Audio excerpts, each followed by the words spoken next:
Donc, bonjour tout le monde. Donc, dans la suite des cours de machine learning, et en particulier les réseaux de neurones, et pour des problèmes de régression, c'est-à-dire dont l'objectif est de prévoir des valeurs continues.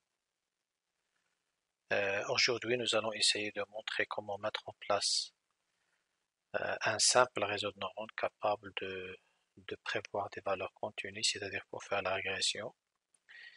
Et ce, normalement, en réalisant deux applications. La première application, comme nous avons déjà montré dans le cas de la régression linéaire ou bien d'un neurone développé from scratch pour un nuage de points. Et le deuxième problème, bien sûr, ça concerne l'advertising problème qui normalement a un dataset qui est gratuitement téléchargeable à partir de Kaggle. Alors, bien sûr, la finalité de ce module, normalement, c'est, je rappelle, c'est essayer de maîtriser ces types de problèmes.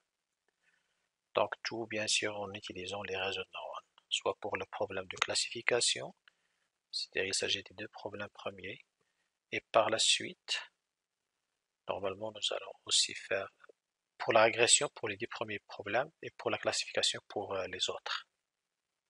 Tout en utilisant bien sûr les réseaux de neurones. Donc soit des réseaux de neurones qui sont simples, c'est-à-dire contiennent pas de couches cachées, mais aussi nous allons essayer de voir à partir des problèmes non linéairement séparables comment ça se fait l'apprentissage en utilisant des réseaux ayant des couches cachées, c'est-à-dire à ce moment-là nous sommes dans ce qu'on appelle le deep learning. Alors bien sûr jusqu'à présent nous avons réalisé trois modèles. Le premier modèle normalement ça concernait la régression linéaire en utilisant la library dont l'objectif est de créer une droite pour un nuage de points qui la droite normalement elle constitue le modèle et ce pour faire les prédictions. Ensuite, nous avons montré comment créer la régression, toujours le modèle de régression linéaire, mais on est from scratch, c'est-à-dire comment implémenter l'algorithme de gradient descent. C'est-à-dire il y a une phase d'initialisation du modèle, tout simplement en initialisant le base et le W, et ensuite en faisant une approche itérative dans laquelle nous implémentons le gradient descent de manière à optimiser le modèle. Et dernièrement, dans la dernière séance, nous avons montré comment créer un réseau de neurones, mais from scratch. Ce réseau de neurones est très simple, normalement contenait un seul neurone, mais dont l'implémentation normalement est très proche au modèle 2 qui représente la régression linéaire. C'est-à-dire nous nous sommes basés sur ce modèle-là, et par la suite nous l'avons modifié légèrement pour euh, dire que voilà, nous avons implémenté un réseau de neurones ayant un seul neurone.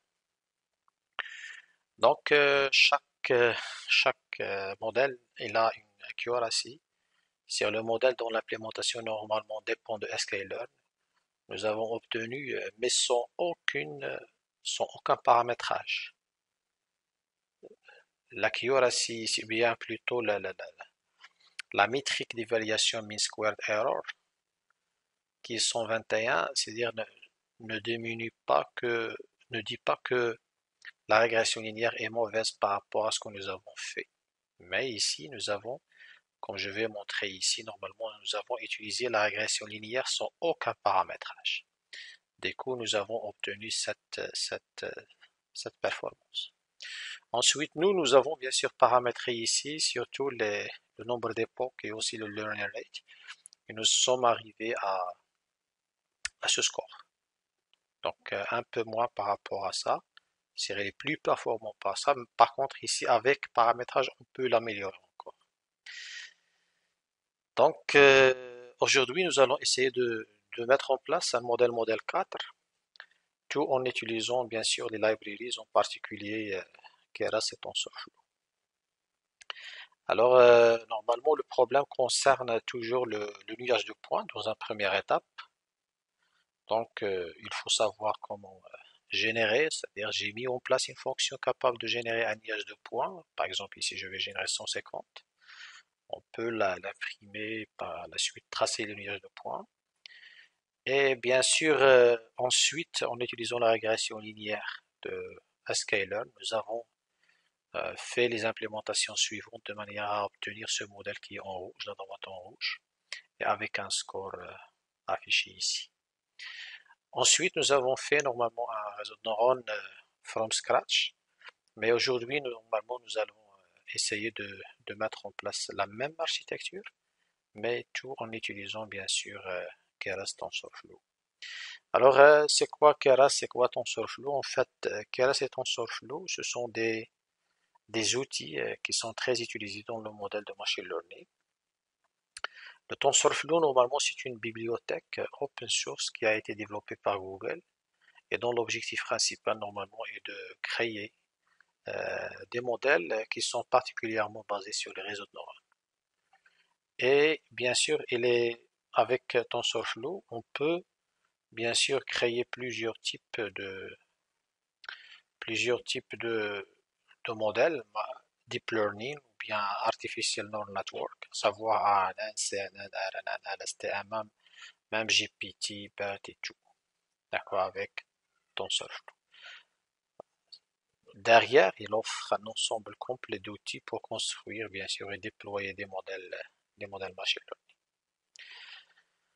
Alors, bien sûr, Keras, c'est un outil normalement Python et c'est un interfaçage normalement de haut niveau destiné à réutiliser les principaux modules qui sont déjà développés ou bien carrément réutiliser TensorFlow et le rendre intuitif à l'utiliser et simple à utiliser.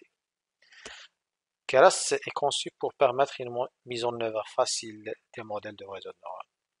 Elle est conçue pour être simple et intuitif, permettant aux utilisateurs de construire rapidement des modèles basés sur les réseaux de neurones sans avoir se soucier normalement des détails de bas niveau, c'est-à-dire par exemple comment est implémenté l'algorithme de gradient descent. Parce que derrière, normalement, pour trouver des modèles optimaux, en général, on utilise des optimizers tels que l'optimizer gradient descent. Et gradient descent, normalement, nous allons voir au fur et à mesure, en fonction de l'avancement du cours, nous allons voir que euh, il a plusieurs variances et chaque variance essaye euh, de résoudre une problématique bien spécifique. Bien sûr, il s'agit d'un problème d'optimisation et toujours nous sommes face à des problèmes qui peuvent avoir lieu soit à cause de la nature des données, euh, en termes d'attributs ou bien en termes de taille ou bien même en termes de précision attendue par le modèle. Donc c'est pour cela qu'il y a plusieurs variantes de l'optimizer gradient descent. Alors Keras, il peut fonctionner sur plusieurs backends, dont par exemple le TensorFlow, Node Microsoft et Microsoft Cognitive Toolkit, c'est un TK. Et bien sûr, depuis la version 2 de TensorFlow, Keras est intégré directement dans TensorFlow en tant que module tf.keras et à TensorFlow.keras. Alors, suite à ça, à partir de la version 2.0 de TensorFlow, alors si on installe TensorFlow, alors à ce moment-là, c'est pas la peine de faire l'installation de Keras parce que c'est intégré automatiquement dans TensorFlow et nous allons montrer que euh, pendant l'installation, vous aurez besoin d'installer uniquement ça. Alors, bien sûr, aujourd'hui, l'objectif est simple. Donc, l'objectif, bien sûr, c'est essayer de mettre en place ces étapes dans lesquelles nous allons montrer comment créer un réseau de neurones, mais sur la base de TensorFlow. Donc, certainement, on peut trouver plusieurs manières de faire, mais moi, personnellement, j'ai essayé de mettre en place ce processus dans lequel nous allons essayer déjà de mettre en place un réseau de neurones qui contient un seul neurone et qui est très simple à comprendre. Pourquoi? Pour la raison de la simplicité déjà des problèmes traités, parce que toujours on va se baser sur le même problème, à savoir l'unillage de points que nous avons déjà mis en place dans les autres modèles. Alors les étapes bien sûr sont déjà il faut installer les packages. Ensuite, il faut avoir le même data que nous avons utilisé auparavant. Et il y a des étapes de création de modèles. La première étape est bien sûr comme tous les process de mise en place de modèles machine learning, comme le cas de la régression linéaire par exemple. Il faut commencer par importer les librairies spécifiques pour la création d'un réseau de neurones basé sur TensorFlow. Et ensuite, bien sûr, après import, il faut bien sûr initialiser un modèle parce que tout modèle, normalement, avant sa création, il faut qu'il soit initialisé. Par exemple, pour le cas ici, normalement, on parle d'initialisation du modèle. C'est-à-dire, j'ai créé un modèle de type linear regression. Donc, nous allons montrer ici comment initialiser le modèle qui est séquentiel. Et nous allons dire pourquoi c'est essentiel normalement, parce que finalement, il contient plusieurs couches. D'accord, la couche d'entrée, la couche de la première couche cachée, la deuxième couche cachée, et ainsi de suite. Et vers la fin, la couche de sortie. C'est pour cela on dit séquentiel. Alors, bien sûr, un modèle, il contient plusieurs couches. Dans notre cas, dans un premier temps, parce que le problème il est simple, il s'agit d'une régression purement linéaire. Donc, dans ce cas, bien sûr, nous allons essayer de mettre en place une seule couche, c'est-à-dire un réseau de neurones avec une seule couche, qui représente la couche de sortie. Et cette couche de sortie, normalement, est reliée à la couche d'entrée, parce que la couche d'entrée, en général, elle ne représente pas vraiment des neurones ayant des traitements plus autres éléments tels que l'output et l'input.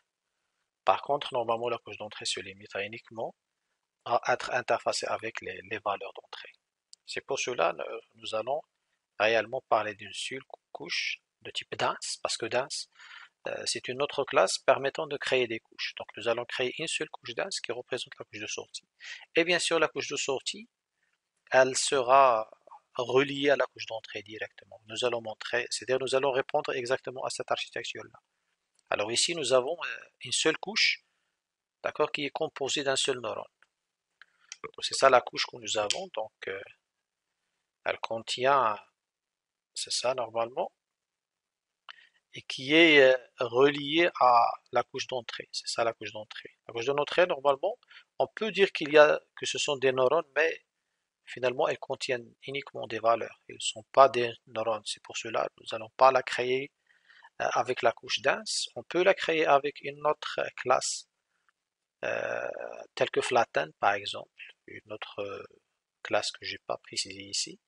Mais nous avons une autre manière de créer cette couche d'entrée en la reliant à la couche juste après.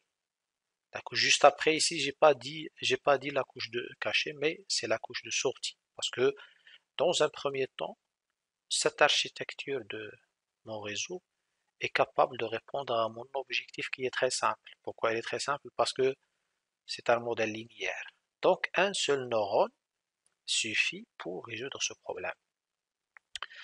Alors, bien sûr, une fois créées les couches, il faut les ajouter au modèle. Ici, nous allons créer le modèle au début, d'accord? Créer la couche, d'accord?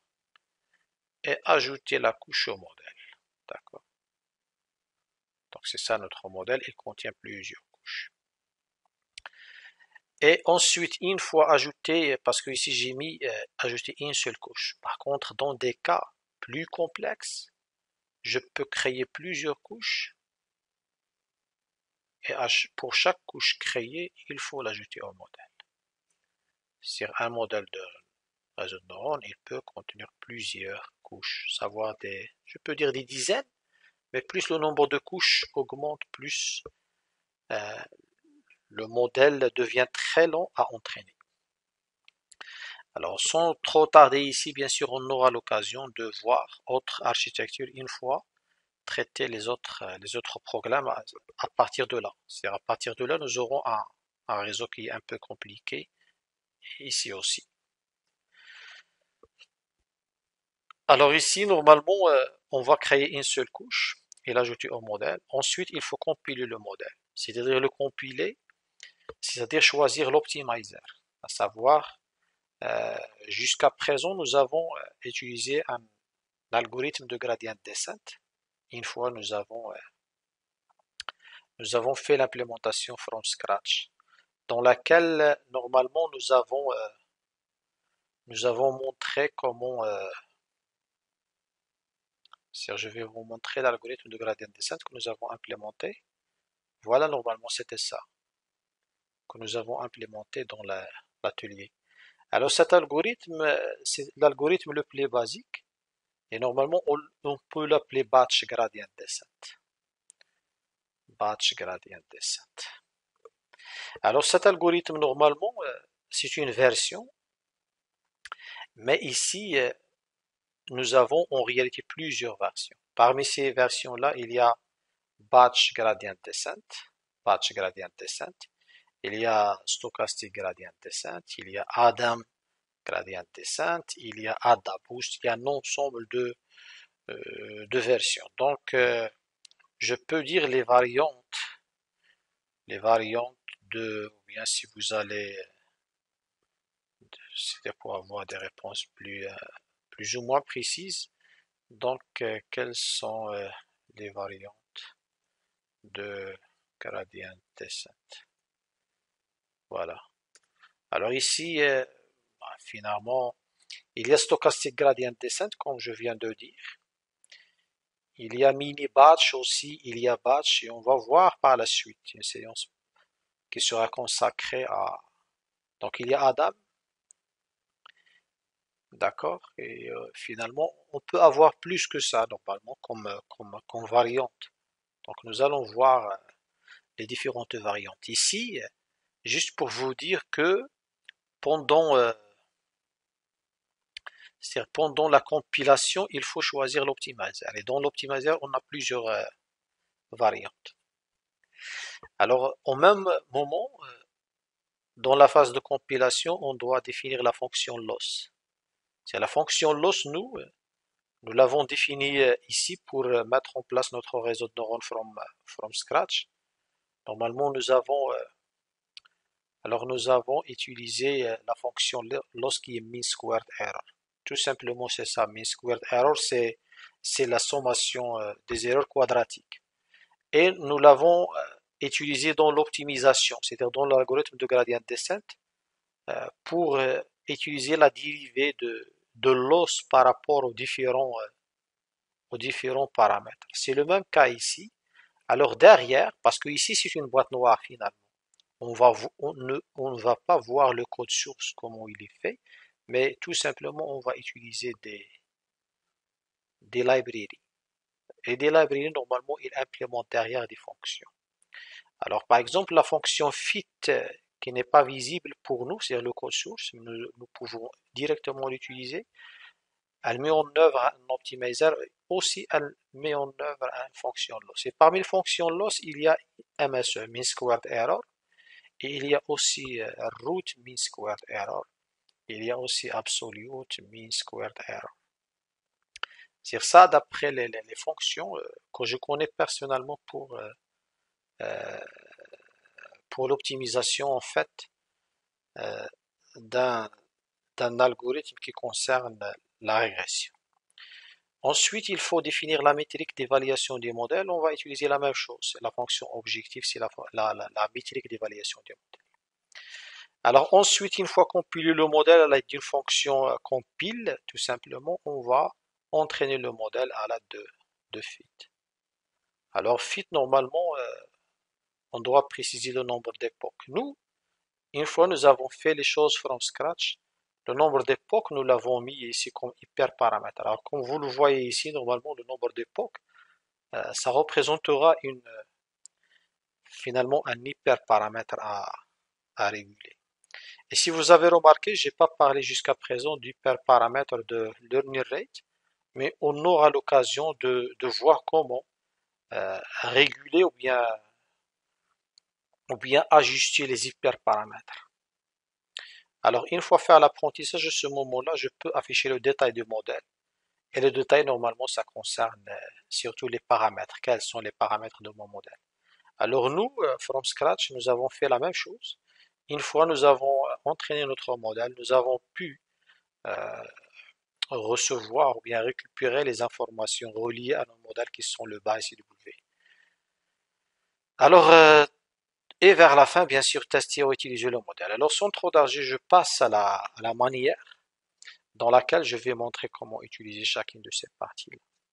Alors, la première étape, ça concerne l'installation des packages. Moi, normalement, j'ai déjà installé le TensorFlow sur ma machine. Alors, tout simplement, pour pouvoir l'installer, il faut tout simplement faire soit sur... attendez, je teste une chose. Donc, sur l'invite de commande, est-ce qu'il y a le pip? Non, ici, normalement, c'est déjà Anaconda que je viens de lancer. Donc, je vais lancer l'invite commande. Voilà ça. Donc, je vais voir est-ce qu'il y a pip. Non, pip n'est pas connu en tant que commande, mais il faut, si vous avez déjà Anaconda, il faut lancer le prompt. Donc, avec le prompt, bien sûr, si vous allez le lancer, vous pouvez mettre pip ici parce que ici, je suis dans le prompt Anaconda. Donc, le pip, il est connu. Donc, pour moi, sinon, si vous n'avez pas la commande de pip, vous pouvez aussi voir ou bien chercher comment l'installer. Alors, une fois que vous avez la commande de pip, à ce moment-là, vous pouvez faire pip install TensorFlow. Ça, normalement, peut euh, installer la version récente de TensorFlow. Sinon, si vous souhaitez installer une version spécifique, telle que la version 10 par exemple, que j'utilise sur ma machine, vous pouvez faire pip install TensorFlow égale 2.10.0. Alors, une fois installé, il faut tester. Donc, si vous allez mettre la ligne ou bien la sélection qui importe TensorFlow, donc si la ligne s'affiche, alors à ce moment-là, il n'y a pas de problème, c'est-à-dire l'installation est faite avec succès. Sinon, il faut revoir le problème à quel niveau il se trouve. Donc, tout calcul fait, moi, en fait, j'avais déjà euh, installé le TensorFlow et j'ai affiché la version et j'ai bien la version 2.10.0. Sinon, normalement, ici, on peut avoir des erreurs. Donc ça, jusqu'à présent, alors nous avons parlé de Keras et de TensorFlow, mais j'ai bien dit que à partir de la version 2.0 de TensorFlow, Keras est intégré automatiquement. Donc c'est pour cela, c'est pas une fois que vous allez installer cette version, par exemple, c'est pas la peine de chercher comment installer Keras parce qu'il est intégré dans TensorFlow. Alors l'installation, je considère elle est faite. Donc la prochaine étape, ça concerne bien sûr la partie data. Donc la partie data, tout simplement, nous allons réutiliser les mêmes choses que nous avons utilisées dans les séances précédentes. C'est-à-dire comment générer un nuage de points. Et bien sûr, c'est pour ce lequel j'ai importé les bibliothèques nécessaires. Et voilà la fonction spécifique pour générer un dataset. D'accord, donc ce dataset-là, vous pouvez l'utiliser, ou bien vous pouvez utiliser ces deux fonctions pour générer un dataset dont la taille est 150. Alors, une fois, bien sûr, généré le dataset, il faut faire le test, il faut splitter le dataset en partie training et partie test. Alors ça aussi, nous avons déjà montré comment le faire. Alors maintenant, il faut importer les bibliothèques nécessaires et regardez bien que Keras, normalement, Keras, il contient tout un module qui s'appelle Layers, qui se trouve dans Keras. Et Keras, à son tour, il se trouve dans TensorFlow. Donc regardez ici, nous avons même séquentiel, normalement ça concerne Keras plutôt. Et le Keras il se trouve dans TensorFlow. Parce que TensorFlow, normalement ça concerne Google.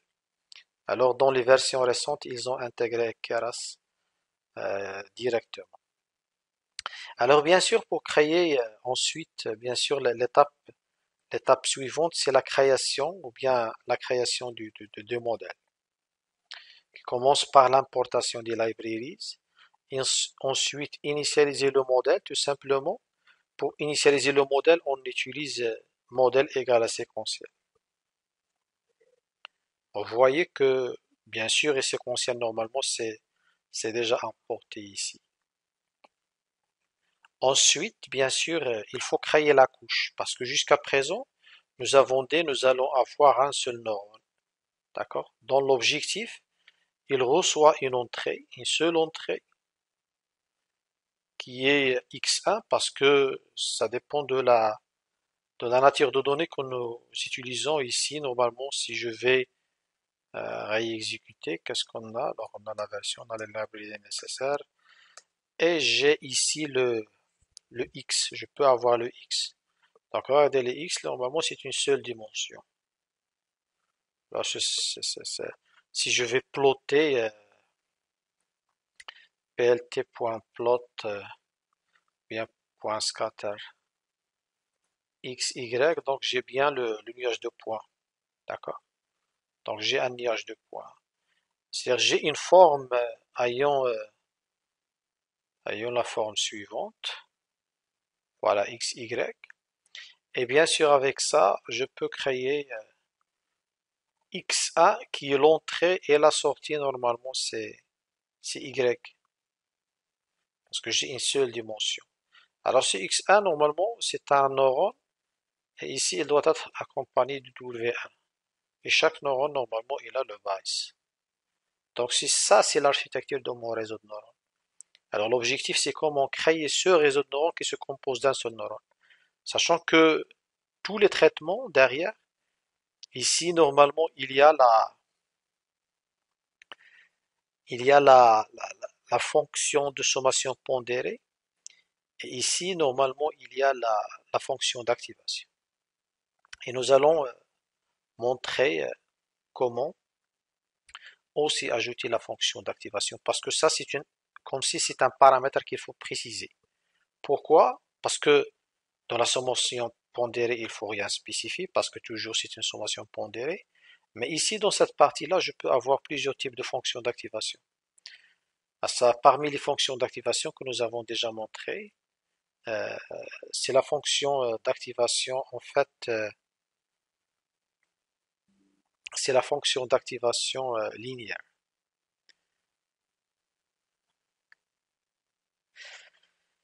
Alors, je crée le modèle et ici, je crée la couche. D'accord? Donc, pour créer la couche, il faut spécifier un nom de variable, tout simplement égal à dance machin. Je préfère créer ici un nouveau, d'accord? Alors,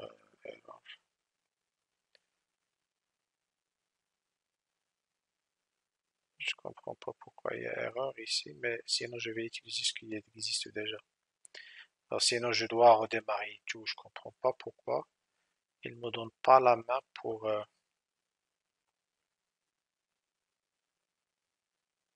Voilà, normalement je vais utiliser ça. Alors, tout simplement, donc je vais essayer de faire ces démarches une par une.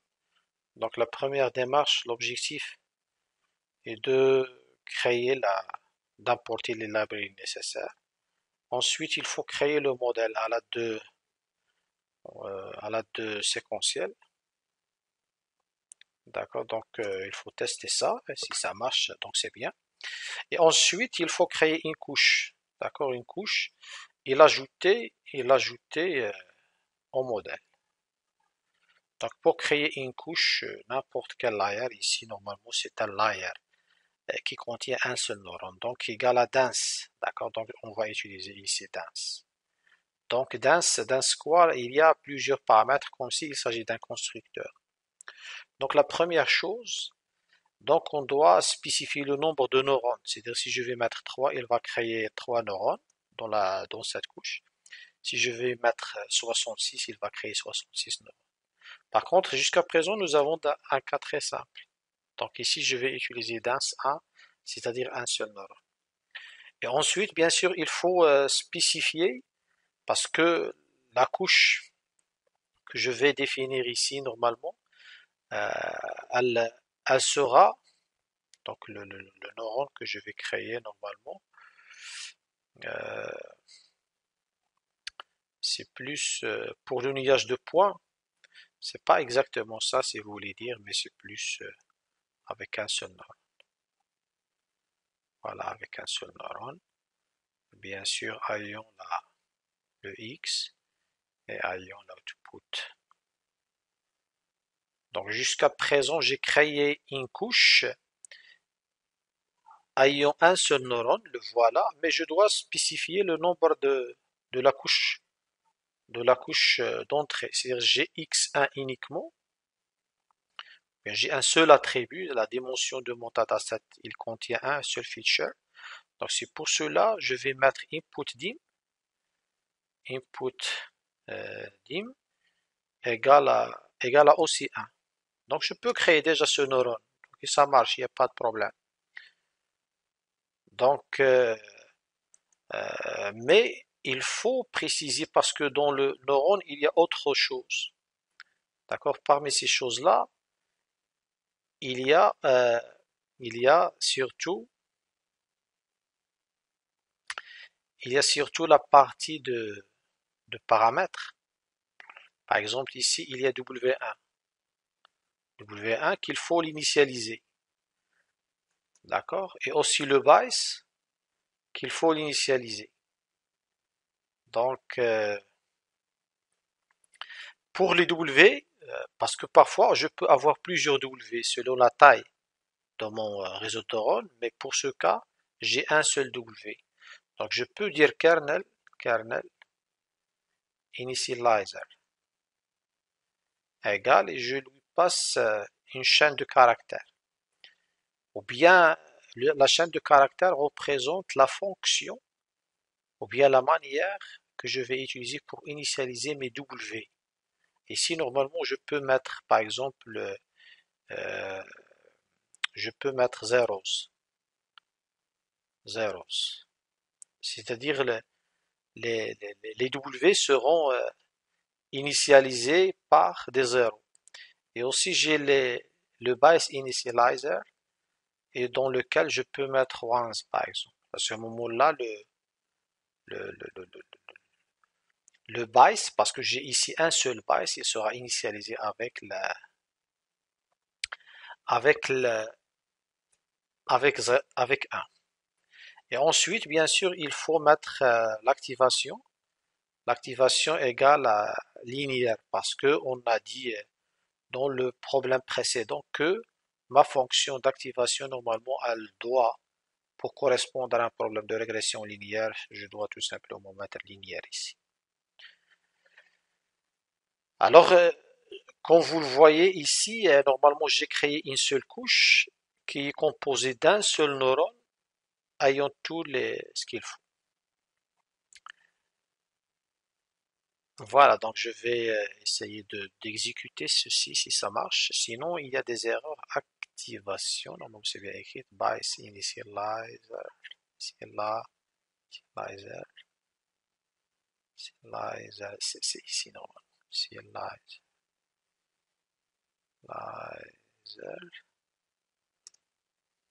Voilà, maintenant il n'y a pas de problème. Alors maintenant, il faut ajouter la couche au modèle.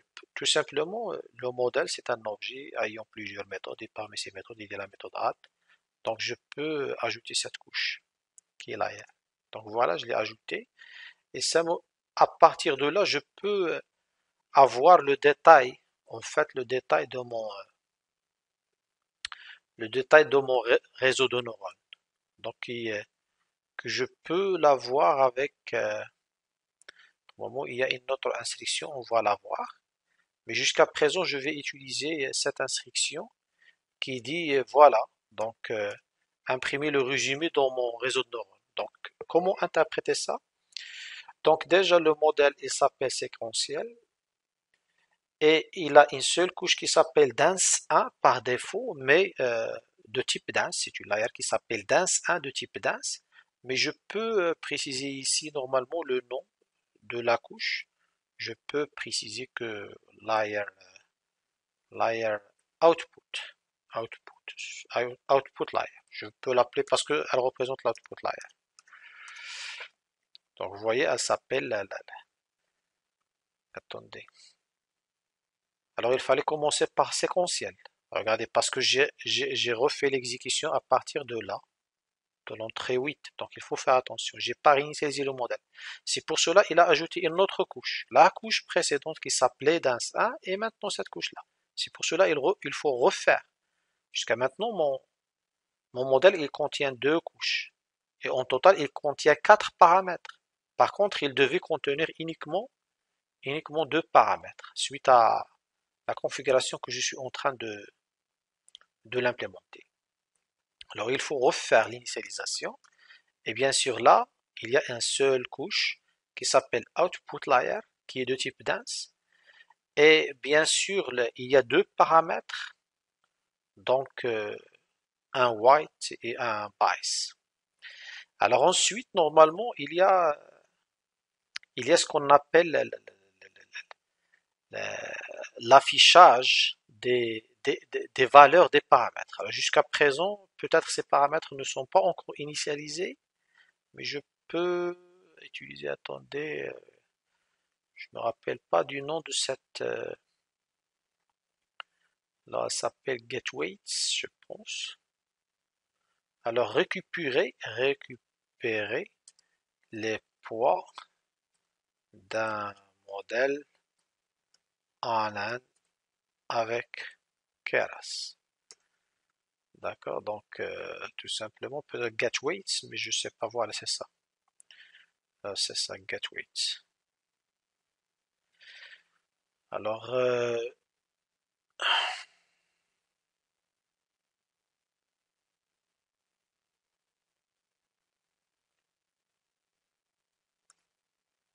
mais à partir du modèle normal. Voilà, jusqu'à présent, il y a le 0 qui représente les poids, les W, et le 1 qui représente les bases. Alors regardez ici, ces deux dimensions, et nous avons justifié ça normalement les dernières séances. Ici, le bias, il y a une seule dimension parce que chaque neurone de cette couche-là, il devrait contenir un bias. Alors maintenant, qu'est-ce qu'il reste? Il reste bien sûr la partie entraînement du modèle. Donc il faut, voilà, on a ajouté la couche au modèle, il faut compiler le modèle. Alors pour compiler le modèle, tout simplement, on peut faire modèle.compile. Et ensuite, il faut préciser la première chose, l'optimizer. D'accord? Égal ici, on va mettre euh, stochastic gradient descent, SGD. Ou bien on peut mettre Adam, par exemple. Adam. C'est une variante de gradient descent. Si on peut ne rien spécifier, mais il va choisir un optimizer par défaut. Donc vous pouvez vérifier. Donc quel est l'optimizer? L'optimizer, l'optimizer, euh, l'optimizer par défaut euh, à utiliser, pendant la création d'un ananan, la création de ananan. Voilà, je peux me le mettre à ça. Conqueras. Alors, cette version de Führer. Alors, los utiliser. Oh, voilà, c'est ça, peut-être. C'est ça normalement. Voilà, c'est ça normalement qui est utilisé par défaut. C'est un autre optimizer. Alors nous allons préciser que nous allons utiliser, ou bien ne pas l'utiliser dans un premier temps, d'accord, pour vous montrer qu'est-ce que ça va donner. Par la suite, nous allons l'ajouter. Alors maintenant, compile, qu'est-ce que nous allons préciser, ou bien nous devons préciser, c'est-à-dire ce qui est obligatoire. Parce qu'il ne faut pas oublier que nous sommes en train de faire la régression. Donc, une fois faire la régression, il faut déjà préciser la fonction loss qui est obligatoire à préciser, et à savoir ici MSE, mean squared error. Et aussi, on peut préciser les métriques.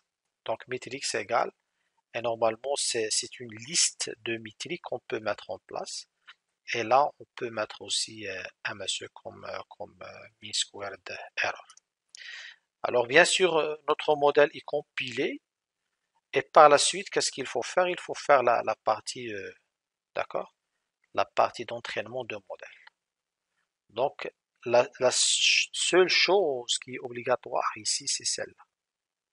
Par contre, vous pouvez ne pas mettre les autres. Alors, par la suite, nous allons faire le modèle .fit.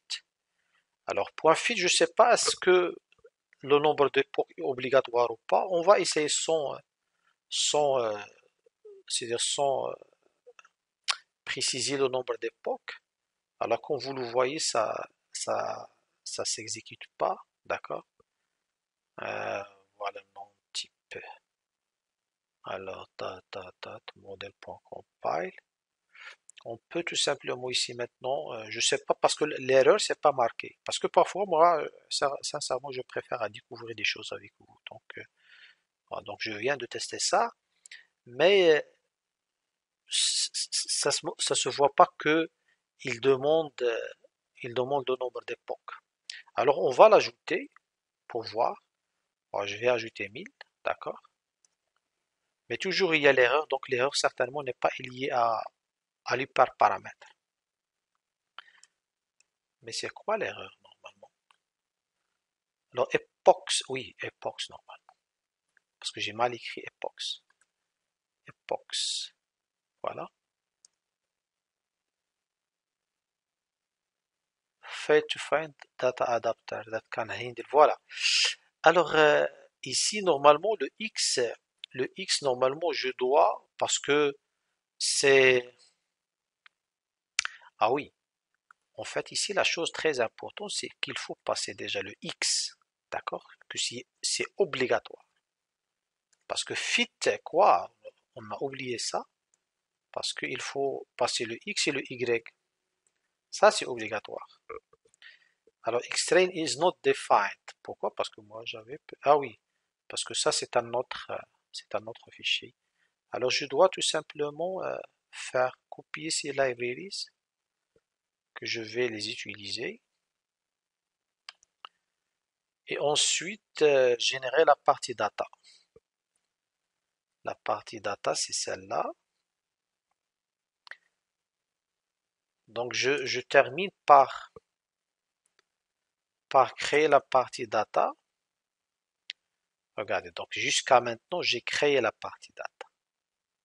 J'ai importé les bibliothèques nécessaires. J'ai mis en place le code capable de créer, générer le data. J'ai généré 150 exemples, les voilà. Mais j'ai pas encore splitté mon dataset, donc tout simplement je vais faire un petit copier-coller de ce que j'avais déjà utilisé. Et voilà, maintenant j'ai splitté mon data. Alors donc je reviens vers l'étape dans laquelle j'avais erreur. Donc je vais faire ici normalement l'appel. Et vous voyez ici normalement c'est le modèle s'est entraîné et c'est terminé. Et puisque j'ai pas peut-être précisé normalement le nombre d'époques, il a tenu un nombre d'époques qui est très insuffisant. C'est pour cela l'entraînement est terminé avec un loss qui est 1974. Par contre, nous, dans les modèles précédents, nous avons eu des par exemple, dans le cas de mean squared error de l'agrégation linéaire de scalar, nous avons eu 121. Donc, entre 121i et 1974, c'est beaucoup. Donc, c'est pour cela, euh, il faut, c'est pas il faut finalement, c'est pas obligatoire, ça donne pas d'erreur, mais pour avoir un bon modèle, il faut préciser le nombre d'époques. Et moi, je vais faire 1000 parce que dans les autres algorithmes ici, on avait utilisé peut-être des implémentations dans lesquelles il y avait des 1000. D'accord? Alors ici, je vais utiliser uniquement 1000. Pourquoi? Parce que c'est long. Donc ça se voit que ça commence à partir de 1964 et ainsi de suite. D'accord? Mais il est en train de, jusqu'à maintenant, c'est 600 itérations sur 1000. Et il a atteint le mean squared error 1999. C'est toujours loin, d'accord, mais voilà. Alors là, regardez parce que Normalement, ici, l'exécution est stoppée. Est stoppée dans l'itération 762. Il n'a pas terminé l'exécution, il s'est terminé. Pourquoi? Fausse de mémoire. Et ça se voit ici que elle est toujours en cours d'exécution. Donc ma mémoire normalement de la machine, parce que j'ai oublié de la redémarrer au début, donc euh, normalement je j'ai pas le choix, je dois la redémarrer. Parce que sinon je vais jamais pouvoir terminer l'exécution de ça. D'accord? Parce qu'il s'arrête à l'itération 792 avec une précision 122. D'accord? 122 qui est proche presque à ça, ou bien ça. D'accord?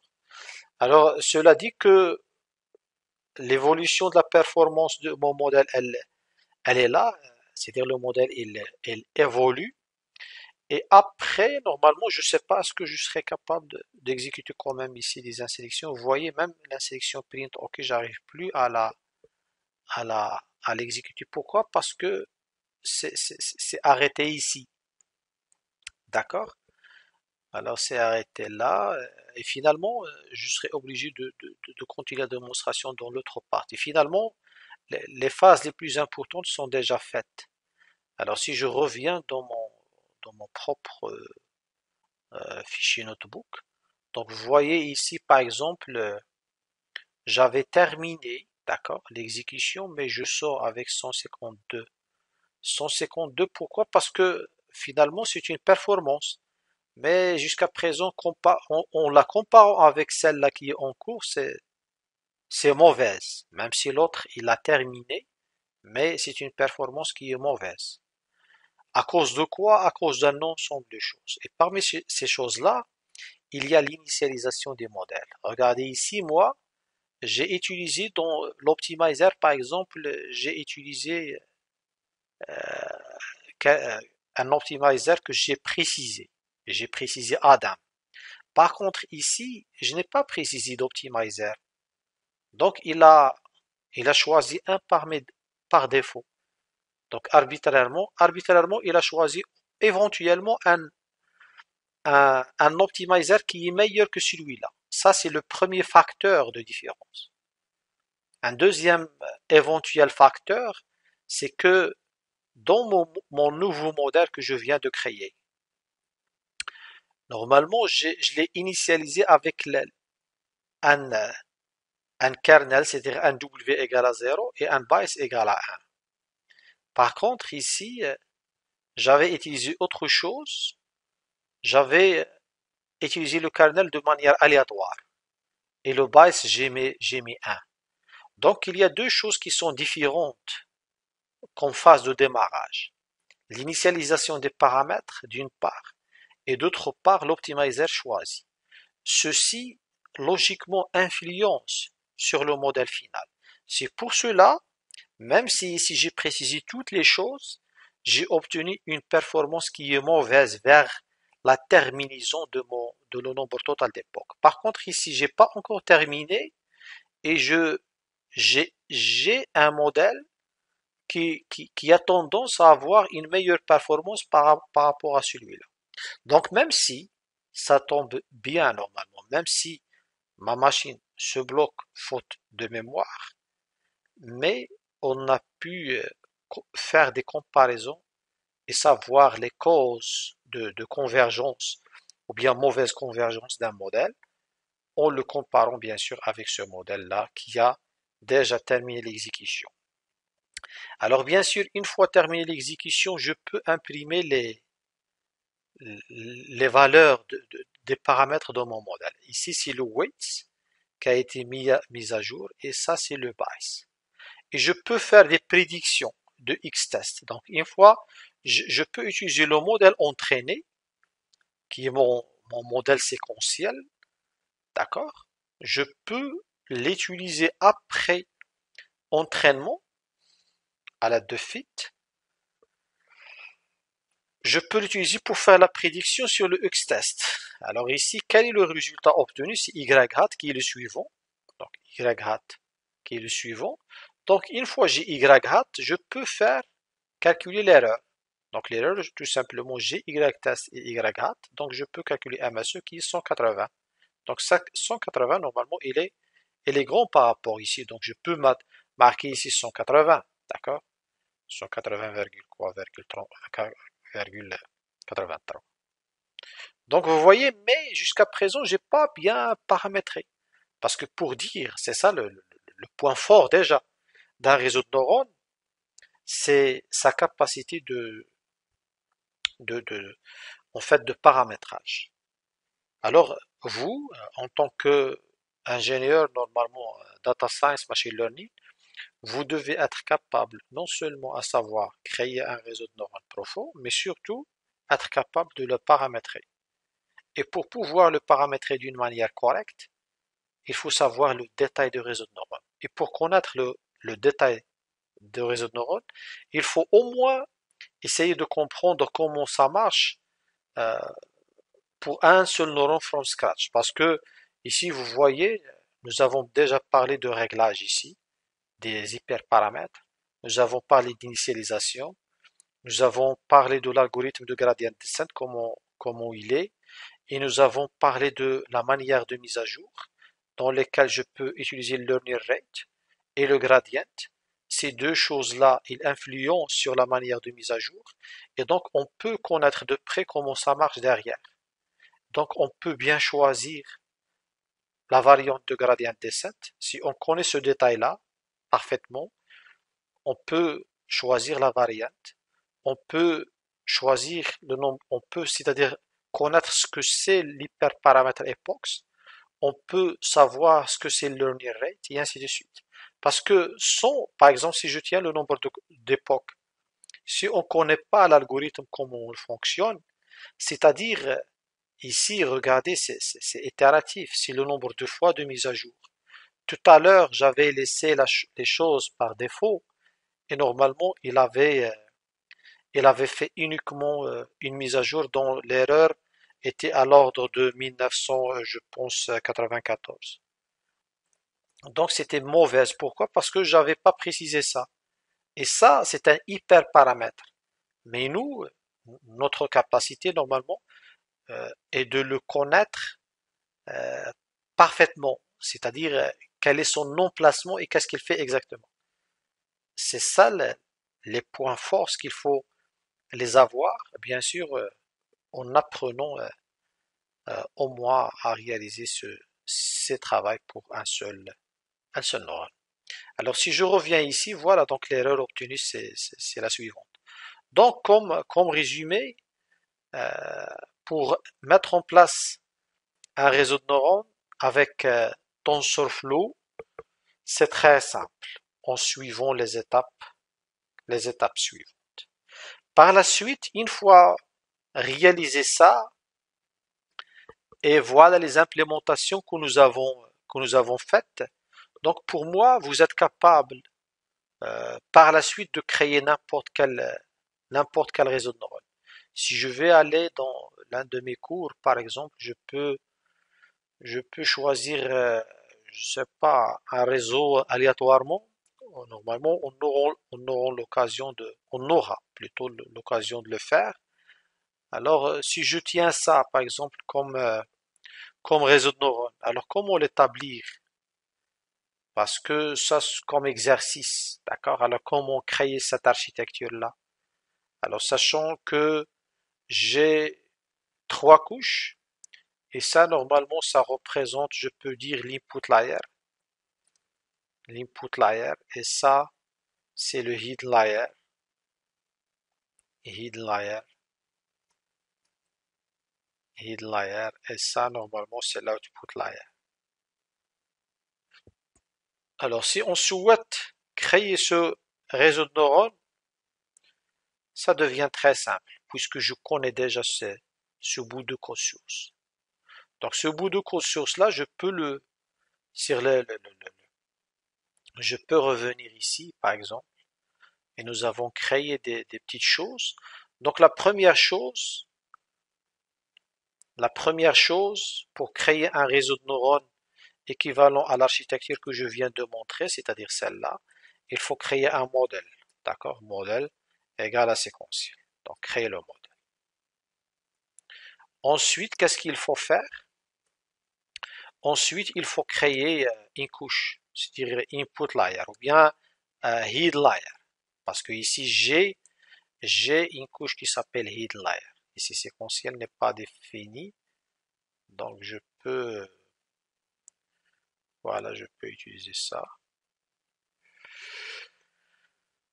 Voilà, il faut faire les importations nécessaires. Ou bien, je vais les mettre juste à côté. Voilà, donc il faut faire l'importation qu'il faut, créer le modèle. Ah oui, vous savez pourquoi? Parce que ma machine, elle est incapable de, parce que faute de mémoire, dans n'importe quel fichier, elle est, oui, normalement, c'est séquentiel. Ah oui, séquentiel S avec majuscule, non. D'accord, donc head layer égale à dense. Et qu'est-ce que je vais mettre dense? Dense combien de neurones? Je vais commencer par cette couche. Dense 4. Et input dim, parce que c'est la couche cachée, cette couche-là, qui est reliée à ma couche d'entrée. Donc la taille de la couche d'entrée, je la précise pendant la création de ma couche cachée. C'est input dim égale à 2, tout simplement. Parce que je l'ai précisé ici dans le... Donc créer les couches denses, dans ce cas, dans notre cas, nous avons une seule couche avec un seul neurone. Et préciser la couche d'entrée. Si la couche est reliée à la couche d'entrée, donc notre couche que nous venons de créer, cette couche cachée, elle est reliée à la couche d'entrée. Donc il faut préciser sa dimension de préférence. Sinon, nous avons une autre manière de créer la couche d'entrée à part avec une classe qui s'appelle flatten. Flatten. D'accord? Mais est-ce que ça s'écrit comme ça ou non? Je sais pas. D'accord? Donc flatten keras, créer avec keras, une couche, input avec flatten, je pense. Flatten. Voilà.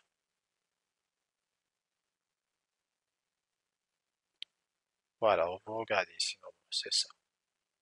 C'est ça normalement. Et je précise, regardez ici, flatten, on peut l'utiliser ou bien quand est-ce qu'on est obligé de l'utiliser?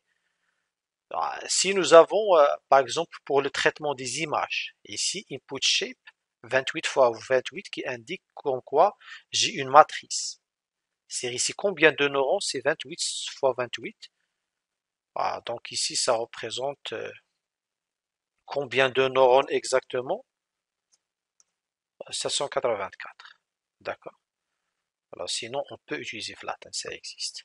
Alors input dim égale à 2 et ensuite kernel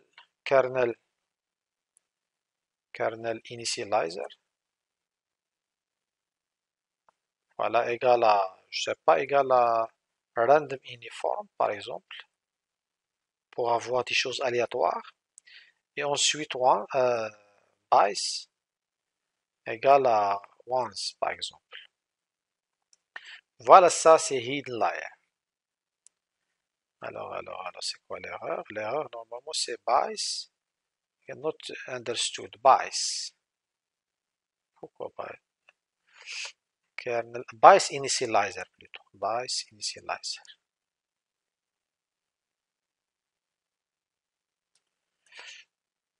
Alors ensuite, soit j'ajoute directement la couche à mon modèle, ou bien je crée les couches et après j'ajoute. Donc je vais créer, ça je vais l'appeler déjà name, name égale à hidden, hidden layer, bien HL1, HL1 parce que je peux avoir plusieurs couches cachées.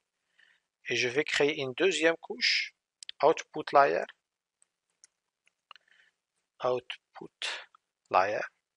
égale à dense toujours, mais ici c'est combien? Ici j'ai 3. Mais j'ai pas input dim parce que input dim est valable uniquement pour la couche attachée à la couche d'entrée, reliée à la couche d'entrée. Donc, je vais utiliser la même chose. Et par la suite, je vais mettre modèle.add. Add quoi? Parce que, et aussi ici, normalement, ça, je le dois appeler output. Je ne peux pas mettre le même nom. Et je peux mettre activation. Activation, j'ai plusieurs activations. Ici, je peux mettre linéaire. D'accord?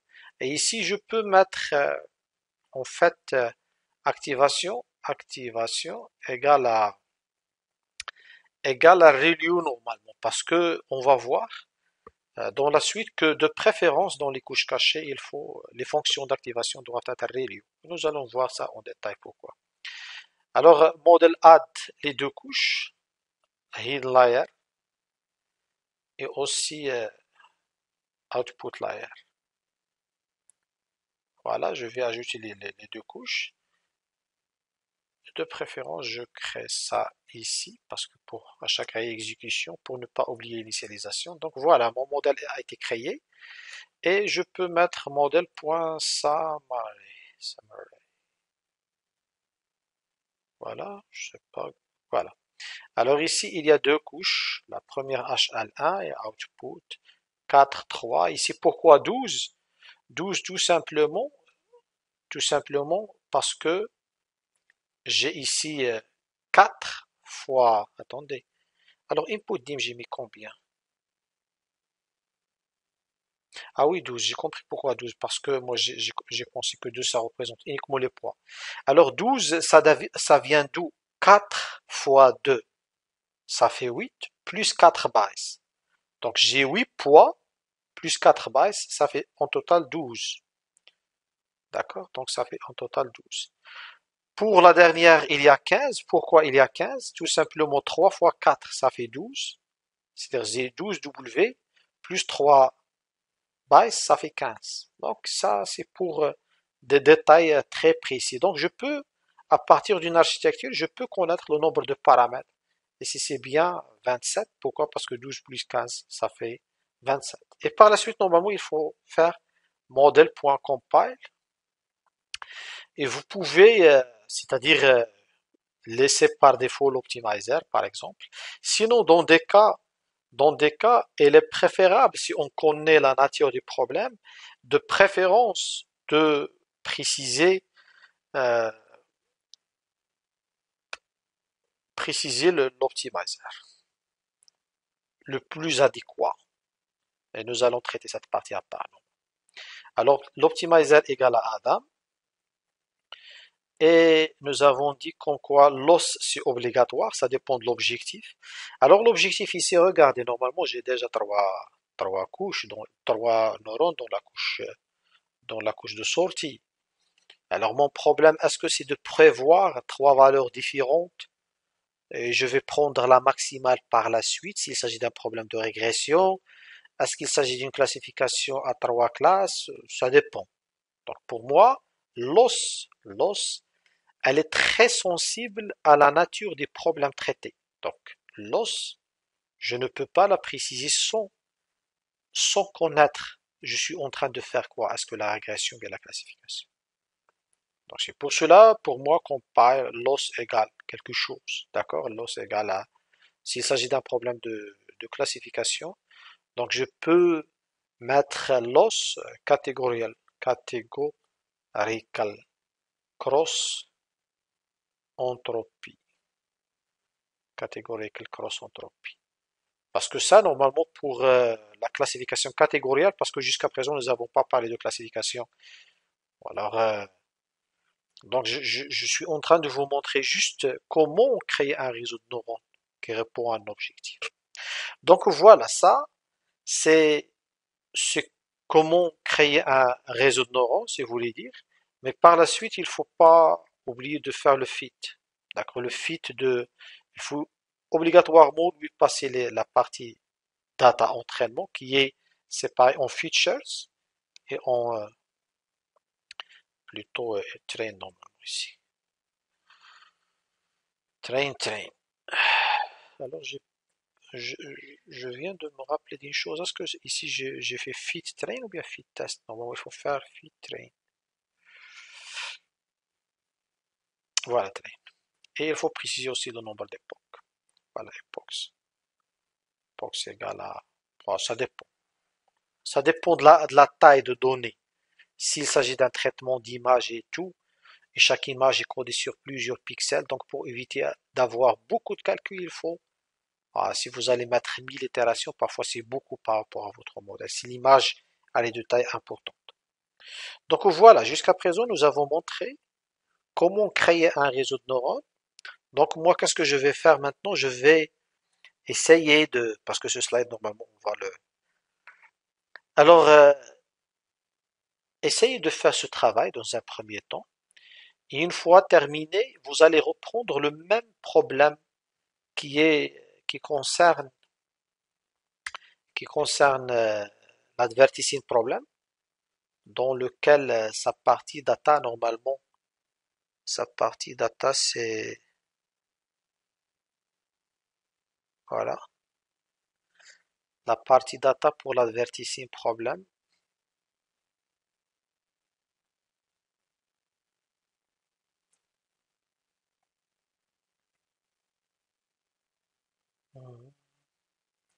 Voilà. Il faut bien sûr importer les bibliothèques nécessaires.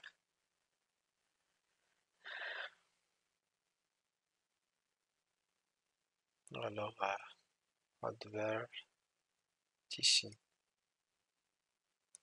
Donc, vous allez faire vous-même ce travail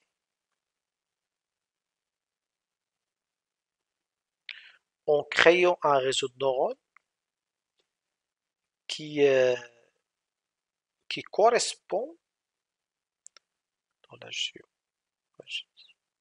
qui correspond à ce problème-là. D'accord? C'est quelles sont les étapes à mettre en place pour créer un réseau de neurones qui correspond à ce problème en utilisant bien sûr TensorFlow. Il ne faut pas oublier de se comparer avec les performances que nous avons déjà obtenues à l'aide de l'implémentation from scratch et dans laquelle peut-être il y avait déjà, je sais pas, je vais voir ce qu'il y a ici là. Voilà, on a déjà obtenu un MSE qui est 2,88. D'accord? Donc essayez de faire ceci et se comparer avec le MSE obtenu en implémentant un réseau de neurones avec, c'est ça normal, avec from scratch, en analysant les différentes parties, d'accord, de notre neurone développé from scratch. Donc essayez de mettre ceci, mais à l'aide de Keras, à l'aide plutôt de TensorFlow. Nous avons montré que les étapes sont très simples. Je vais bien sûr vous envoyer le code source de ça. D'accord? Je vais le mettre sur Google Classroom et essayer de faire le, le travail bien sûr vous-même. Donc le reste de la séance est consacré à deux principales choses. Donc premièrement, refaire le travail, d'accord? Refaire le travail. Donc ce que nous avons fait pour la régression qui concerne le liage de points, ça c'est un, d'accord? Et deux, essayez vous-même de répondre à advertising problem, et ce en créant les principales étapes, d'accord, qui correspondent à ces étapes-là. Et parmi ces étapes, normalement, je peux ajouter une seule étape dans laquelle je vais dire, voilà, je vais peut-être diminuer un petit peu voilà. Je vais ajouter une seule chose, c'est que définir l'architecture de votre réseau de neurones. Voilà. C'est ça ce que je vais ajouter. Et ça, c'est pour le problème de